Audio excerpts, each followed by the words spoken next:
अगर आप इनगल्फिंग पे ट्रेड करते हैं और आपको ट्रेड मैनेज करना नहीं आती कि जोन के अंदर लेयरिंग किस तरह से करते हैं और इसको मैनेज किस तरह से करना है और इसके रूल्स क्या होते हैं ट्रेड को मैनेज करने के, सारी चीज़ें यहाँ पे आपके साथ आपको बताने वाला हूँ। कोई इंशाल्लाह एक पॉइंट भी नहीं होगा जो मैं मिस करूँ, इसलिए इस वीडियो को आपने गौर से देखना है। चाहे आप मेरे ओपन ग्रुप के अंदर हैं, चाहे आप मेरे प्रीमियम ग्रुप के अंदर हैं, ये वीडियो आपके लिए है।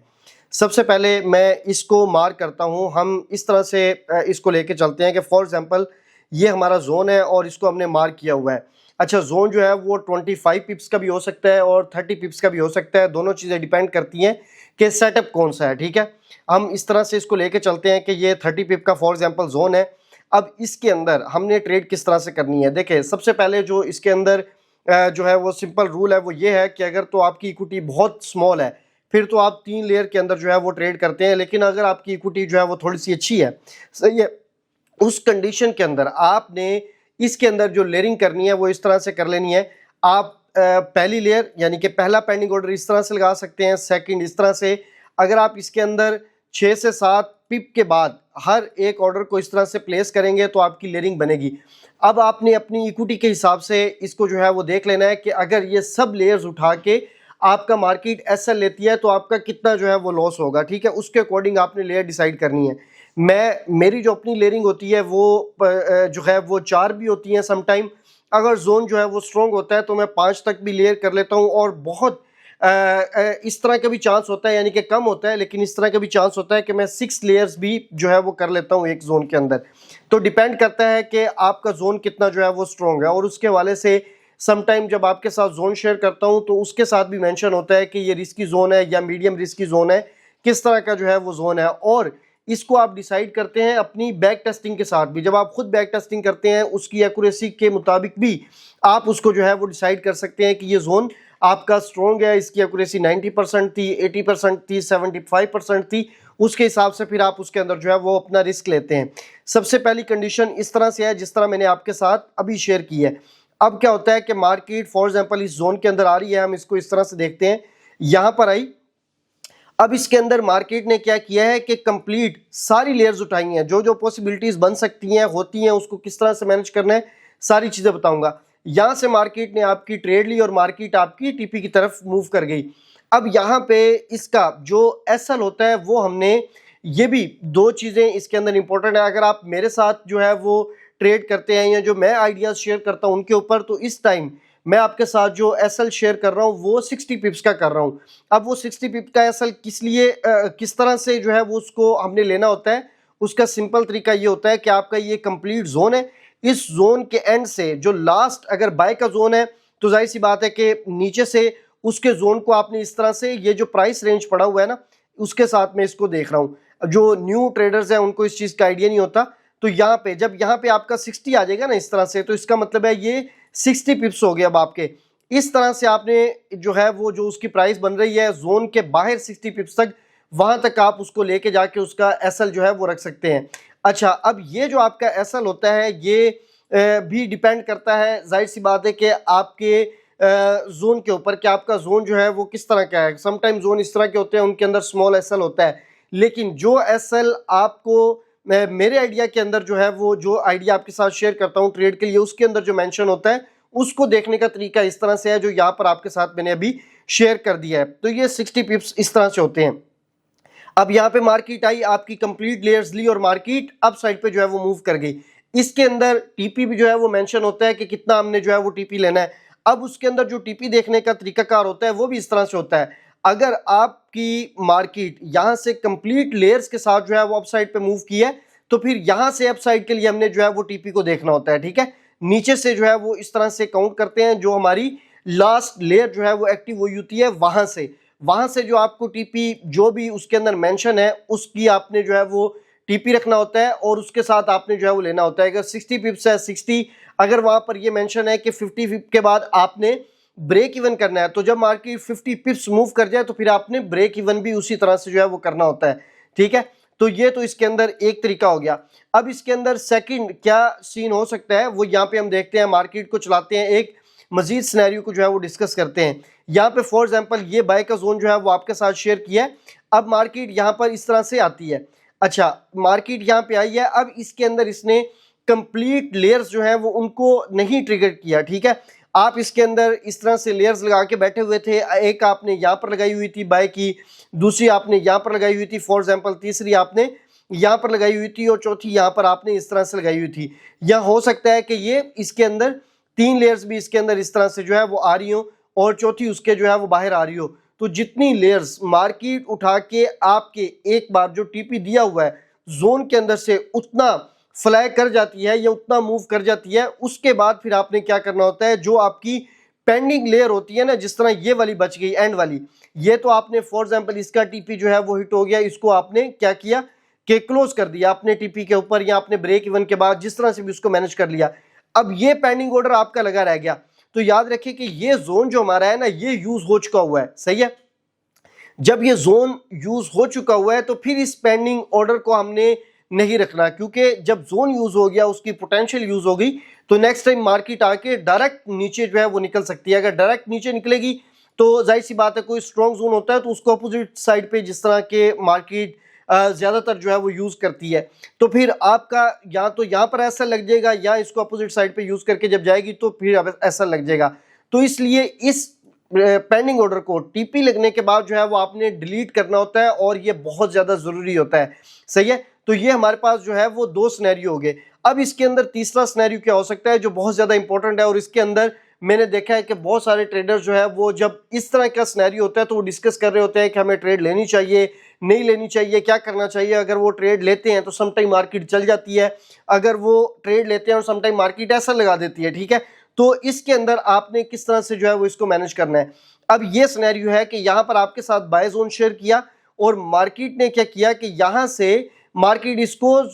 जो है वो स्किप करके भाग गई। अब फॉर एग्जांपल कि ये आपका 5-6 पिप का जो है वो स्किप किया है यहाँ से, तो इस सिनेरियो के अंदर क्या होता है कि इस जोन की जो पोटेंशियल होती है मोस्टली वो यूज हो चुकी होती है, क्योंकि ये जोन होते हैं बड़े। आपको पता है कि गोल्ड के अंदर अगर हम 30 पिप्स के अंदर जो है वो जाके किसी जोन को लेते हैं तो इस टाइम तो 5 मिनट की कैंडल भी 100 पिप्स की बन रही होती है। तो किसी फिल्टर जोन को जब हम लेते हैं तो उसके हम 30 पिप ले रहे होते हैं, लेकिन अगर उसको करीब से मार्केट छोड़ के जो है वो भाग रही है तो इसका मतलब है कि एक्चुअल में वो जोन आपका यूज हो चुका हुआ है, सही है, या उसका फिल्टर जोन भी जो है वो भी यूज हो चुका हुआ है और यहाँ पे मार्केट ने ट्रेड को मिस कर दिया है। तो फिर इस सिनेरियो के अंदर क्या करना है, इसको यूज करने का ना बहुत सिंपल तरीका है, वो ये होता है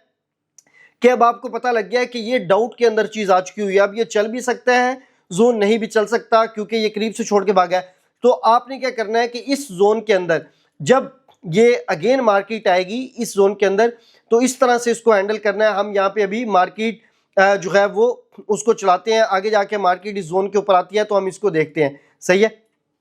यहाँ पे हम इसको मजीद जो है वो प्ले करते हैं ये इस तरह से, ठीक है। अब यहाँ पर क्या हुआ कि मार्केट आई और इस जोन को चला के चलेगी, पहली दफा मिस किया, सेकंड टाइम चला के चलेगी, और ऐसा भी पॉसिबल था कि मार्केट इसको नहीं चलाती, यानी कि यहाँ से रिस्पेक्ट नहीं देती, इसको ब्रेक करके नीचे आ जाती, ठीक है। तो उसके लिए जो सिंपल तरीका होता है वो ये होता है कि आपने इस जोन के अंदर फिर सिंगल लेयर के अंदर जो है वो ट्रेड करनी है। अगर आप करना चाहते हैं, अवॉइड करना चाहते हैं, वेरी वेल, वो भी कर सकते हैं, लेकिन अगर आप चाहते हैं कि इसके ऊपर रिस्क लेना चाहिए तो आपने क्या करना है, इस जोन को नीचे से, ठीक है, ऊपर की तरफ ऐसे 5-7 पिप ऊपर की तरफ जो है वो रख के इस तरह से एक लेयर जो है वो लगा देनी है, सही है, सिंगल लेयर। और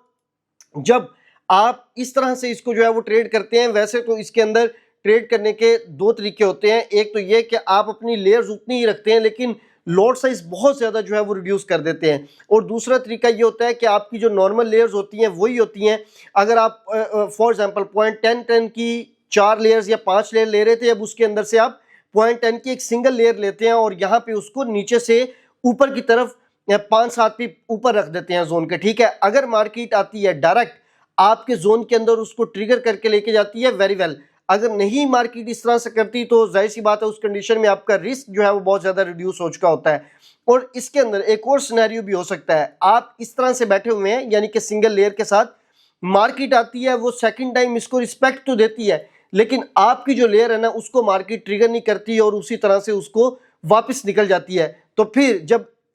इस तरह से जोन को मार्केट प्रॉपर टच करके जाए और आपकी सिंगल लेयर फिर भी नहीं उठाती, तो उस कंडीशन में फिर आपने इस जोन को दोबारा यूज नहीं करना, अपनी पेंडिंग लिमिट जो है वो उसको डिलीट कर देना है, ठीक है। अब ये 3 डिफरेंट सिनेरियो हो गया। अब इसके अंदर एक चौथा सिनेरियो भी होता है, उसको किस तरह से हमने ट्रेड करना है, इसको मैं इस तरह से लेके जाता हूं। सही है, मार्केट आई, आपका फॉर एग्जांपल ऐसे जोन पड़ा हुआ था, अब यहां पर आपने जो जोन निकाले हैं वो डबल जोन आपका बन गया। ठीक है, अब डबल जोन के अंदर होता यह है कि आपको मैं ग्रुप के अंदर ये बताता हूं कि जब डबल जोन होता है तो मार्केट समटाइम उसको सेपरेट सेपरेट रिस्पेक्ट देती है, यानी कि पहले मार्केट ऊपर से आएगी, इस जोन को रिस्पेक्ट दी, इसका टीपी दिया, और सेकंड टाइम आई, इसको रिस्पेक्ट दी। लेकिन समटाइम इस तरह से होता है कि मार्केट क्या करती है, जब करीब 2 जोन पड़े होते हैं बाय के, तो पहले को मार्केट जो है वो रिस्पेक्ट दिए बगैर डायरेक्ट दूसरे जोन के अंदर भी आ जाती है, और वहां से फिर मार्केट जो है वो इस तरह से ट्रिगर होती है। जब ऐसी सिचुएशन हो, जब 2 जोन के दरमियान आपका 30 पिप का 35 पिप का जो है वो गैप हो सिर्फ, ठीक है, यानी कि आपका जो एसएल है ना, उस एसएल के अंदर ही सेकंड जोन आ रहा हो, तो फिर आपको पहले से जो है वो उसको देखना है कि आपने उसको किस तरह से जो है मैनेज करना है। उसका तरीका ये होता है कि जो आपका पहला जोन होता है ना, इसके ऊपर आप खुद ही स्मॉल लॉट के ऊपर जो है वो शिफ्ट हो जाते हैं, यानी कि इसको आपने स्मॉल लॉट के साथ जो है वो ट्रेड करना है, और जो नीचे वाला जोन है उसको आपने नॉर्मल के साथ जो है वो ट्रेड करना है। उससे होगा क्या, अगर तो मार्केट आपका ऊपर वाला जोन जो है वो लेके टीपी दे देगी तो वेरी वेल, और उसके बाद सेकंड जोन में आएगी तो अब इसको हम नॉर्मल जो है वो ट्रेड करेंगे। लेकिन अगर ऐसा नहीं होता, मार्केट इस तरह से आती है डायरेक्ट नीचे वाले जोन के अंदर, अब यहां पर भी आपके बाय लिमिट्स थी और यहां पर भी बाय लिमिट्स थी, तो अगर इस तरह से डबल जोन के ऊपर आप बड़ी लॉट के साथ ही करते हैं तो फिर यहां से इसका जो है ना वो रिस्क ऑटोमेटिकली इंक्रीज हो जाता है बहुत ज्यादा। अगर मार्केट दूसरे को भी रिस्पेक्ट ना दे, कभी ऐसा भी पॉसिबल हो सकता है ना, तो मार्केट एसएल की तरफ चली जाए, तो फिर क्या होगा कि ये वाला जो जोन होगा ना ऊपर वाला, उसका रिस्क बहुत ज्यादा इंक्रीज हो जाएगा। तो इस वजह से ऊपर वाला जो जोन है उसके अंदर स्मॉल लॉट के अंदर जो है वो बैठना है, और नीचे वाला जो जोन है उसके अंदर नॉर्मल लॉट के साथ जो है वो आपने बैठना है, ताकि अगर मार्केट दोनों को उठा के टीपी देती है तब भी आप अच्छा प्रॉफिट कर लेंगे। अगर दोनों के साथ मार्केट एसएल की तरफ जाती है तो फिर आपको बहुत बड़ा एसएल जो है वो ना लेना पड़े। ठीक है, नीचे वाला नॉर्मल एसएल हो जाएगा और ऊपर वाला एसएल जो है वो अगर इंक्रीज हुआ है तो आपकी लॉट साइज उसके अंदर जो है वो फिर स्मॉल हो जाएंगी। तो बहुत बार आपने देखा है कि इस तरह से भी होता है इंगल्फिंग के अंदर कि मार्केट जो है वो कंप्लीट लेयर के साथ जो है वो मूव करती है, और ज्यादातर तो ऐसे ही होता है। कभी मार्केट इस तरह से भी होता है कि डबल जोन होता है तो मार्केट सेकंड जोन से जो है वो मूव करती है। तो उस सिनेरियो में इस तरह से हमने अपने रिस्क को पहले से मैनेज करना है। अच्छा, अब ये तो वो वाले तमाम जो है वो चीजें हैं जो आपने चार्ट के ऊपर जो है वो मैनेज करनी है, जो आपके साथ मैंने शेयर की हैं। अच्छा, फिर इसके अंदर कुछ इस तरह से भी सिनेरियो होता है कि कुछ चीजें टाइम जोन के हिसाब से हैं। अभी जिस तरह करंटली आपको ग्रुप के अंदर बताया हुआ है कि कोई भी आपको जोन जो है वो शेयर किया है, फॉर एग्जांपल हम उसको इस तरह से ले लेते हैं कि वो जोन ये वाली इनगल्फिंग है और इसको बाय के लिए शेयर किया हुआ है। ठीक है, लेकिन मार्केट क्या होता है कि जैसे ही ओपन होती है, ओपन होते ही मार्केट के अंदर जो है वो अनप्रेडिक्टेबल होती है सिचुएशन, बहुत ज्यादा वोलेटिलिटी हो सकती है। ठीक है, और मार्केट जो है वो फर्स्ट टाइम इस तरह से क्लीन ब्रेक कर सकती है। तो इसलिए पहले जो 1.5 से 2 घंटे का टाइम होता है मार्केट ओपन होने के बाद, उसके अंदर ट्रेड से जो है वो हम अवॉइड करते हैं, और यही चीज मैं आपको रिकमेंड करता हूं। और स्पेशली ये चीज जब वीकली ओपनिंग होती है तो वहां पर तो फिर बहुत ज्यादा जो है वो एहतियात की जरूरत होती है। उसके अंदर आप पहले 2 घंटे जो है वो उसको बिल्कुल स्किप कर सकते हैं, ताकि अगर वीक के दरमियान में कुछ हुआ है और मार्केट ने जो है वो इस तरह से डायरेक्ट मूव करना है तो या एक्स्ट्रा वोलेटिलिटी आती है, तो आपके जोन को जाहिर सी बात है कि बेशक मार्केट चलाए लेकिन उसके अपोजिट साइड पे विक जो है वो बड़ी लग सकती है, तो आपने अवॉइड करना होता है। नॉर्मल डेज के अंदर अगर आप ट्रेड करना चाहते हैं और आपकी भी बैक टेस्टिंग के अकॉर्डिंग, फॉर एग्जांपल आपको पता है कि ये जोन स्ट्रॉन्ग है, तो फिर बहुत ज्यादा स्मॉल लॉट साइज के साथ जो है वो आप उसको ट्रेड कर सकते हैं। तो ये इसका जो है वो और इसी तरह से जो मार्केट के क्लोजिंग आवर्स होते हैं वो भी इंपॉर्टेंट होते हैं। समटाइम क्या होता है कि मार्केट ने आपका अगर कोई डेली की इंगल्फिंग है, सही है, वो मार्केट उससे ऊपर खड़ी हुई है, यानी कि रेड कैंडल है और ग्रीन कैंडल उसकी जो प्राइस है उससे ऊपर खड़ी हुई है, यानी कि उसका जो क्या उसको कहते हैं हाई है, उससे ऊपर खड़ी हुई है। अब इसका मतलब ये है कि हाई से ऊपर अगर मार्केट क्लोज होती है प्रीवियस डे के, तो इनगल्फिंग बाय बनेगी, सही है, अगर वो रेड कैंडल है पिछली। तो अब उस सिनेरियो में क्या होता है कि लास्ट वाले जो 30 मिनट होते हैं या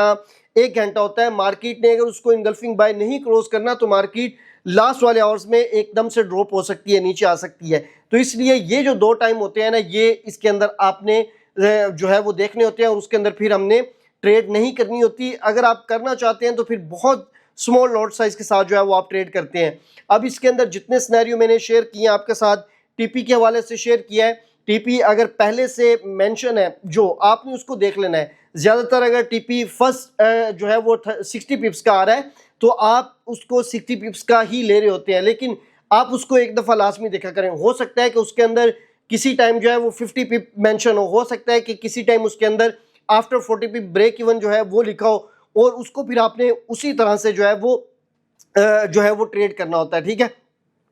अब इसके अंदर ये कुछ पॉइंट्स थे जो आपके साथ मैंने जो है वो शेयर किए हैं। इनके साथ अगर आप इंगल्फिंग के ऊपर जो है वो ट्रेड करते हैं या जो मैं आइडियाज शेयर करता हूं उसके ऊपर जो है वो आप ट्रेड करते हैं तो फिर डेफिनेटली आपके अकाउंट की भी उसी तरह से ग्रोथ हो सकती है जिस तरह से मेरे अकाउंट की जो है वो होती है। इसके अंदर ये पॉइंट मैंने पहले भी डिस्कस किया है और मैं इसको अगेन जो है वो डिस्कस कर देता हूं कि बहुत बार इस तरह से होता है कि अगर ये मार्केट इस तरह से मूव हुई है ना, जिस तरह फॉर एग्जांपल हम इसको डिस्कस करते हैं कि ये एक जोन है, यहां से मार्केट जो है वो मूव हुई है, तो फिर इसका जो आपने बहुत सारे इस तरह से ट्रेडर होते हैं वो जोन के बाहर से टीपी को जो है वो इस तरह से देख रहे होते हैं, जबकि अगर 30 पिप का जोन है तो उस टाइम मार्केट 90 पिप अप साइड पे जो है वो खड़ी होती है, लेकिन वो उसको यहां से टीपी को जो है वो कंसीडर करते हैं। तो ऐसी सूरत में अगर मार्केट 80 पिप से वापस आ जाती है तो जाहिर सी बात है वो ये समझ रहे हैं कि उनका टीपी अभी हिट नहीं हुआ, जबकि एक्चुअल में जो आपकी लेयर है वहां से आपने जो है वो टीपी को काउंट करना होता है एंड से, ठीक है। अगर आप इसको सिंपल तरीके से इस तरह से कर सकते हैं,